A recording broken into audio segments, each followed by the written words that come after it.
Welcome to another episode of Bleav in the Broncos on the Bleav Network. I am Patrick Chiotti. I'm one of your hosts of this program. Joining me, as always, is Bri Maestas. Bri, hello. How you doing? Fantastic. Right smack dab in the middle of camp season. Love it. And joining us today, very special guest, host of the Hack City Pod and the Ruffino Joe Show, NFL Draft Analyst, college football analyst, and former long snapper. That I appreciate. Joe DeLeone. Joe, thanks for joining the show, man. How you doing? Doing great. I'm very excited to chat with both of you about the Broncos draft plans, and hopefully Denver can come out with some great picks. Yeah, man. I'm very excited. It's the smack dab middle of draft season. Bri's in camp season. We're in draft season. Last year was a really important draft for the Broncos. They had to nail their picks, especially that first round pick. With it being a quarterback, it was very essential for them to nail that pick and kind of get into what Sean Payton wanted to do going forward with this team after the Russell Wilson experience. First question, Joe, we're just going to lay it out there. What's your favorite pick from last year's Broncos draft class? Doesn't have to Well, it for me, it is Bo Nix. I mean, the fact that you're able to get a guy to start as early as he did and be a driving force for their transformation and their success. I mean, that has to be the no-brainer for me. And I think that the best part about Bo Nix's success is the amount of people who poo-pooed on that pick and then just immediately assumed like, hey, he doesn't fit with Sean Payton's offense. He's not going to work. The way that he was playing in college, it's not translatable. I thought all that was a bunch of BS. I didn't buy into any of that. I thought that his touch and his timing, his decision-making, his accuracy, all of those things were ideal for what Sean Payton was going to be looking for. And now we're on to this upcoming draft class where Payton is set up with an already stellar defense to find more of a well-rounded supporting cast, more weapons, quality running backs. There is a real chance for them to have back-to-back home run classes to set them up for more success. Love it. I love how you're speaking towards they're on the right path there. Denver's found its quarterback. The trenches are beefed up substantially, and it leaves multiple paths for success in this draft. Do you feel there's any mid to late round sleepers who could fit in the Broncos' current situation as it stands? Yeah, I think that in this current draft class, there's a lot of opportunities for them to fit those needs for them to really propel themselves forward offensively. And I think that the two positions that I'm paying the most attention to is, three: wide receiver, tight end, and running back. They've got quality players at all those positions, but if you end up getting a steal like you're talking about, you end up taking that huge step forward. At running back, this is an incredibly deep running back class. I feel like in the history of Sean Payton, he's always either had like these really spark plug type running backs that are impactful in the passing game, or he's had some really physical, hard-nosed runners. I like the idea of Taj Brooks from Texas Tech as a day 3 sleeper. I actually just had him on A to Z Film Room, which is the YouTube channel, draft channel I do with my co-host Ryan Roberts. And he was really fun to talk to because he has a very aggressive mentality and play style. I think that he would work for that approach for the Broncos.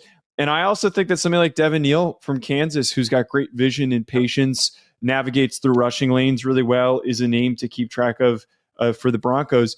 To talk about some of the receivers very briefly, really like Caden Prather, big-bodied guy from Maryland, inconsistent hands, but very fluid mover at 6'3", over 200 pounds, ran in the 4.4s at the NFL Combine, so he had some really good testing numbers. And then lastly, a tight end that maybe fits for them. Depending on, he might end up going a little bit earlier, but I really like the thought of Mason Taylor, the LSU tight end, maybe being somebody late in the third round or in the second round for the Broncos to target because he's an underrated blocker. He's a very smooth route runner, and he's got some pretty strong, reliable hands that you can count on. Yeah, I think Taylor has a coaching connection as well with the Broncos. I think that's a player that kind of all of Broncos country is hoping that they go get. But Joe, this class doesn't have the same hype as far as like top tier talent. I've seen a lot of rumors about GMs only having like between 9 and 14 first round grades on some of these players. So it doesn't make it like a super sexy class in terms of, trading up or anything like that. But let's say that there is a scenario where the Denver Broncos do trade up from the 20th pick in the draft. Is there a player that you think that the Broncos should absolutely go get in this class that can make an immediate impact for the Broncos on either side of the ball? I think that there's one position and two guys, and I know that tight end keeps getting talked about a lot with the Broncos. It's the one position where I know that they just signed Evan Ingram, but like I feel if you can get a player to mold for what Sean Payton has produced for tight ends in his history as a head coach, that is something that's kind of like that missing piece. Evan Ingram could be a good player, but if you're able to get Colston Loveland or Tyler Warren, that's the player that you go and trade up for. I don't think that Tyler Warren is going to make it out of the top 10, but if he theoretically falls and it's like pick 12, pick 13, that does feel like a Sean Payton type of a move, and it feels like a Sean Payton type of a guy. It kind of makes me think of if he used Taysom Hill the way that he did and was using him as this dynamic weapon, why not go and get the most dynamic weapon in college football this past year that played center and scored a touchdown? He played Wildcat quarterback. He played running back. He played tight end. He played out wide. He did everything for Penn State. And I think Payton should be more than excited by that opportunity. But Colston Loveland's also a great option. And if they didn't want to miss out on getting him with other teams in the teens that are eyeing tight ends and might want Colston Loveland, he can be a great vertical threat for that Broncos offense. Yeah, I love that idea too with the acquisition of Evan Ingram. There's a little soft spot there for the Denver Broncos having the failed Greg Dulcich experiment kind of blow up in their face, right? So not only are they looking for insurance there, but the current roster still needs a potential tight end one. But the other position you mentioned was running back, and it's fit in the NFL and the overall narrative that continues to evolve. Teams are gunning for their own Saquon Barkleys, or committees like the Lions had in these last couple of years. Where do you think Denver should realistically draft a running back? Is it going to be early rounds? Are we looking at a day 3, both? I actually think that this running back class, knowing that like the current needs of the Broncos running back room, and like, you know, right now, Jaleel McLaughlin and Audric Estime are listed as your top 2 running backs. I like Estime. I hope that he takes the step forward that I think everybody was hoping that he could in year 2, but I wouldn't be surprised if a team like the Broncos doesn't double dip with all the options that they have at running back in this class, taking a guy who can be your primary runner and then taking somebody to compete with Estime for that 3rd spot on the roster, depending on how Payton views him. But specifically, though, like the earliest and best opportunity for them, it's such a deep class that they can be patient. I just put out a mock draft for actually the first round. I had them taking Omarion Hampton in the first round. And I feel like that would be a type of the only guy worth considering in the first round for them. And maybe somehow Genty falls that far, which I don't think is going to happen, could be worth considering. But Hampton brings a powerful and explosive profile. He, to me, reminds me a lot of Marshawn Lynch. I think he could be Marshawn Lynch in the NFL. Very similar testing numbers, very similar build, loves to run through people. Outside of that, I think that the Broncos should really be intentional about 2nd or 3rd round grabbing one of these guys, whether it is DJ Giddens, who is a nice patient runner with a big frame and some good burst, or somebody like TreVeyon Henderson, who is a spark plug every single time he touches the football and could maybe play a little bit of that Alvin Kamara role that he once had when he was in New Orleans. Yeah, we don't say the word. No, it's the Joker role, right? He's talked about it, you know, throughout this whole offseason, last offseason, kind of looking for a player that has those specific skill sets. And I think Henderson checks off all the boxes. I really, really like Hampton. Your description of him was spot on, just a really tough runner. And he does kind of fit where Sean Payton is going offense-wise. The last couple of years with Javonte Williams, trying to run a ton of zone, Javonte just did not have the burst, didn't have the vision for it, and then plus coming off of the injury, just kind of like trying to fit, circle into a square. Like it wasn't fitting. Right. But I think Hampton fits. Giddens would certainly be a fit. Henderson kind of fits that role. Estime is so weird. Like it's so odd because he was trying to do a similar thing with Estime last year too, putting him in a bunch of zone situations, but then he puts him in gap situations and Estime is just booming. So I think he's kind of found his thunder. Now he's looking for that complete back or the lightning, so to say. Joe, is there a certain pick or position that the Broncos would take in round one where you would say, I don't think this was the way that you should have gone. I don't think that this was the position group that you probably should have addressed. George Paton has talked about this offseason about adding where they're already kind of good. So defensive line, offensive line, they're kind of already set in those positions, but he didn't rule out necessarily taking a player at those positions. Is there a certain position or player that you would see being a quote unquote bust? I'm not going to call the player a bust, but just that wouldn't be the position that you would go with. Yeah, I think that a lot of different spots on defense would fit that for me with the Broncos, because they got so much production and quality play out of, I don't want to call them non-premier, but like non-household name defensive players. I think that the one that would really stick to me is if they drafted a cornerback. You have Chris Abrams-Drain and Riley Moss listed on your depth chart, and as your opposite corner of Pat Surtain. And I think that when you already have a defensive player of the year caliber guy in Pat Surtain, you don't really need to go after a corner in the first round. You can certainly do it later on in the draft. You could do it on day 2 or day 3. It's not a super deep corner class, so you might miss out on some opportunities.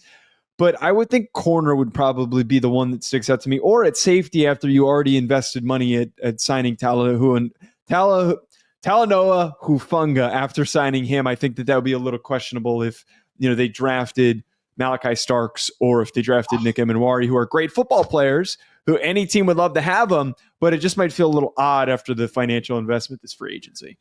I was just going to ask you if you'd be shocked by that choice or not, because they already have a full roster there at safety, as you've mentioned. Yeah. My whole thing, though, year after year, is you can never have enough DBs. It's just injury prone. You run into that fractured mindset of like, is 9 enough? And you're like, no, it never is, right? And so the recent mocks seem nightmarish, I think, for Broncos country, because I think along with what you were saying, most of the fandom would be a little bit upset if that was the pick, that if it tended to fall that way.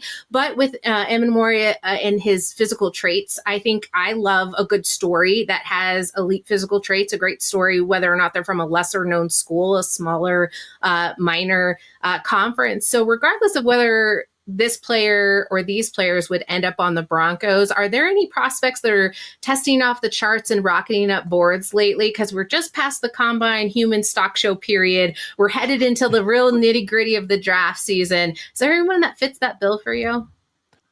Yeah, I think that the first guy that immediately comes to mind that's been really driving is Armand Membou from Missouri. Membou is a very fluid moving tackle / guard prospect. He tested incredibly well. He had the fastest 40 time for an offensive lineman. He was screaming throughout all of his through his entire 40 run. If anyone missed that, it was pretty odd. But he earned that intensity, and he plays with that intensity. He is somebody who I wouldn't be shocked, from what I've heard, if he ends up being the first offensive lineman taken, and if he doesn't end up being maybe even a top 5 pick. I would pay attention to if the Patriots maybe consider taking him. A team like the Jaguars could take him. There are a lot of teams in the top 10 that need just a little bit more well-roundedness on their offensive line. And we know that athleticism is always prioritized when picking offensive linemen early. Joe, she's talking about, lesser known prospects. And there's always that sleeper pick in the draft, right? That maybe not a lot of people thought would even get drafted. Who's your sleeper pick for the whole draft? Not just for Denver, but for the whole draft.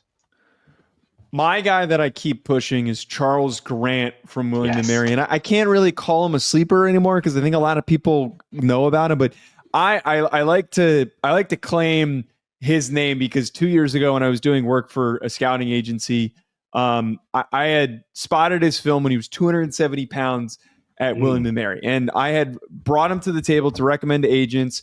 One of the agents that we met with had shot him down and said that he was too light, that it wasn't, it's not worth an investment. And he bulked up 300 pounds and his tape has been phenomenal. He is super, super flexible. He moves so well. His technique's super raw, though. This is a guy, and he needs to get stronger. This is a guy who, like, in 2 years could end up becoming a Pro Bowler and a consistent Pro Bowler. But he's going to take a little bit of time before he actually can play at the level of hope here. He might not even step in and start for a period of time because he's so raw. But I think that Charles Grant, somewhere in the third round, maybe early fourth round, could plug in, play center, guard, or he could play tackle because he's long enough. That multiple usability and the rawness allowing for a team to mold him. But yeah, without a doubt, the one sleeper that I always push, I love to talk about Charles Grant. I love that. That's a good story, Bri. Yeah, it is a good story. And it kind of ties into the idea that maybe Broncos country isn't exactly looking at offensive linemen in this draft specifically, but that's the greatest mishap you could possibly have because you're not trying to get towards that tackle depth. You're not looking at versatility. Quinn Bailey, who's the jack of all trades for the Denver Broncos, went down this past offseason, and now they're really lacking the variability of switching someone throughout all the positions without really missing a step, which I think is kind of the worst thing that could happen to this Denver Broncos team, right? You're still trying to protect Bo Nix and counter his development and maybe a little bit of regression there in year 2. So it begs the question of, is that immediate help? Is that long-term depth? What really should the Broncos be focusing on when it comes to the trenches on the offensive side of the ball?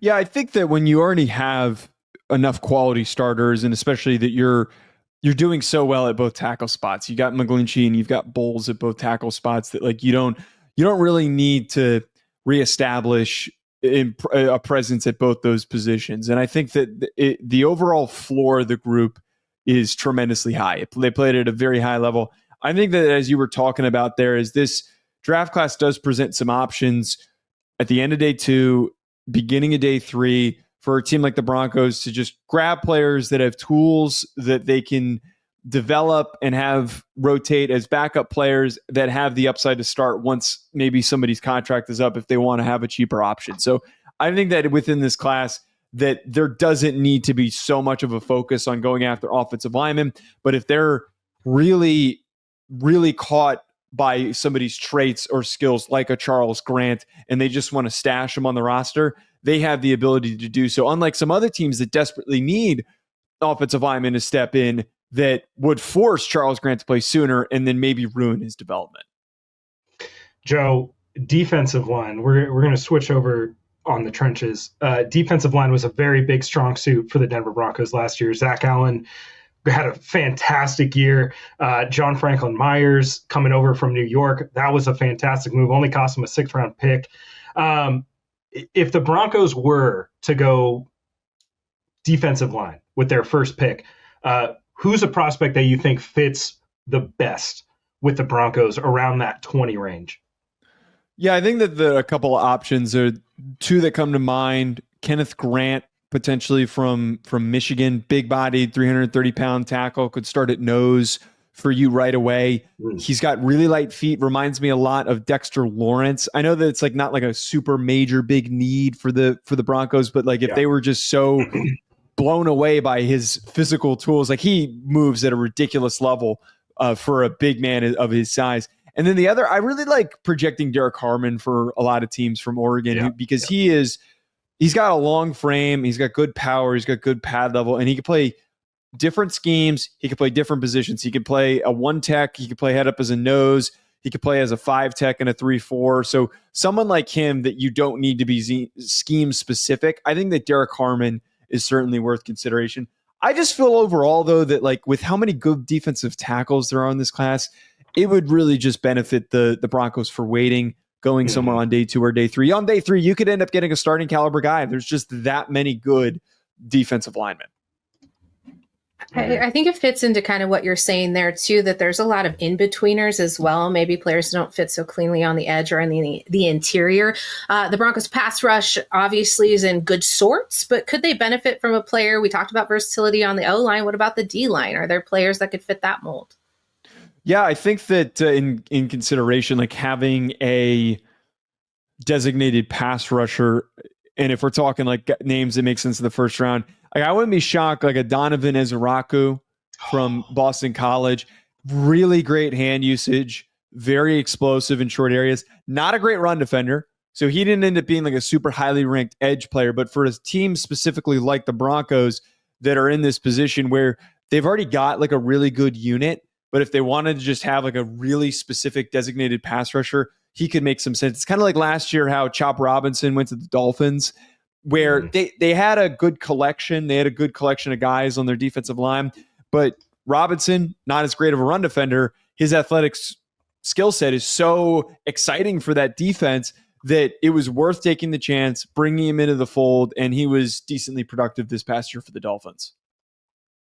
Joe, I always appreciate your draft takes, and as a special teams guy, the Broncos let Riley Dixon walk in free agency. They've signed Matt Hack, who did not impress me last year. I know there's a couple of punters in this class.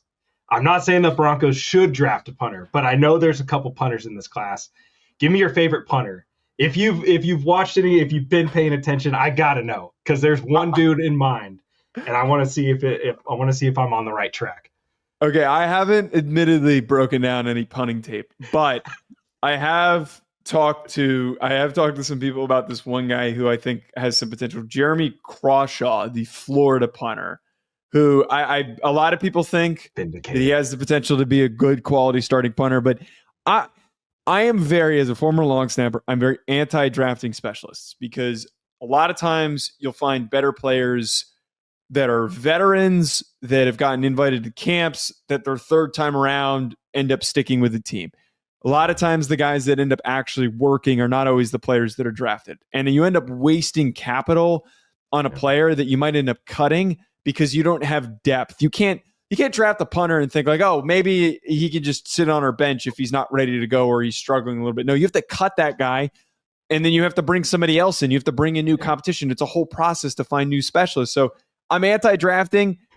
Jeremy Crawshaw is one guy, though, that I've heard some really good things about, maybe worth signing. Yeah, we had some people down at the Senior Bowl. They said the same thing about Crawshaw. So very interested to see if the Broncos maybe kick around with bringing a punter in. Bri, do you have a last question for Joe? I'm kind of just interested to know whether or not you think there will be aggressiveness in the movement in the first round that occupies the Broncos' place at 20, because I think we talked too much about 20 being the pick, and I don't think 20 is going to be the pick. How do you feel about the Broncos and where they sit in the first round? Yeah, I'm not sure if the Broncos are going to move, but I think that if there's any aggressive movement, the first guy that I think is going to trigger it is Abdul Carter. If Abdul Carter not like slides dramatically, but moves a little bit and he's hovering around pick 5, I think a team like the Atlanta Falcons could end up trading up.